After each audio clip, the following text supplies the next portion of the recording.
Hello guys, today I'm just making a video on how to sketch a quadratic graph in about 5 minutes. So this is going to be sketching a graph and all the things that you need to know when dealing with quadratic graphs and how to sketch them. So if you guys have enjoyed the video, please do like, share, and subscribe to the channel. It really helps a lot. And yeah, let's begin with the video. Alright, so the question states that we have to sketch a graph of y equals 2x squared plus 5x minus 12, stating the coordinates of axis, intercepts, and turning point.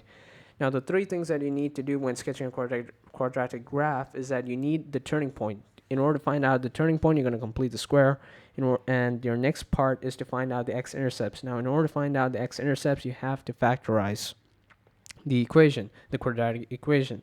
And you have to find out your y-intercepts as well. In order to find out the y-intercepts, you have to place x as 0 into your equation. So I'm going to show you, it's going to be a walkthrough on how to solve this type of question. So first of all, as you guys can see here, I have written down the equation y equals 2x squared plus 5x minus 12. And I have written down the values of a, b, and c. A is equivalent to 2, b is equivalent to 5, and c is equivalent to minus 12 using this equation over here, ax squared plus bx plus c. So the first process is I'm going to find out the turning point. So I'm going to complete the square. And by completing the square of this equation, I'm going to get this value over here. So you're going to have two brackets, x plus 5 by 4 squared minus 121 divided by 8 equivalent to 0. So now in order to find out the turning point, you need the x and y value. X value can be found out by just placing x plus 5 by 4 equivalent to 0. So that's why we inverse this the value or the sign value of the value of x. So you're going to get x value to be as minus 5 by 4. The value of y will be taken from this completing a square method to be as minus 121 divided by 8. So now we have found out two values for both x and y, and we're going to place that into x comma y. So we're going to get the turning point as minus 5 by 4 comma minus 121 divided by 8. So now you can apply the same method for any equation. Once you complete the square, you can find out the x value by just writing x plus whatever value it is equivalent to 0.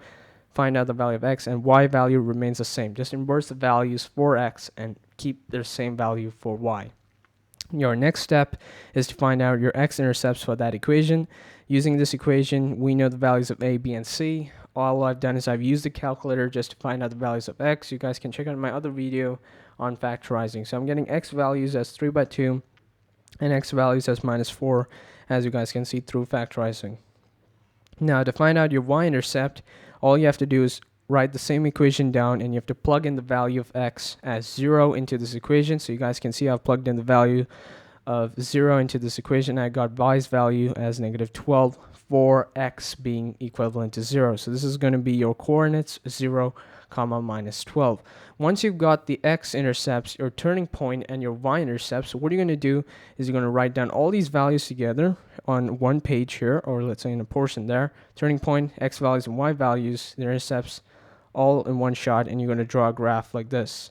So you're going to sketch a graph of like this by plotting the x values here, the x-intercepts here, your y-intercepts, and your turning point. So you're going to draw a nice smooth curved line across all these points which you have found, and that will give you a quadratic graph. Hopefully this video has helped you all understand this type of concept. If you guys have enjoyed the video, please do like, share, and subscribe to the channel. I think that's it. Alright, bye guys.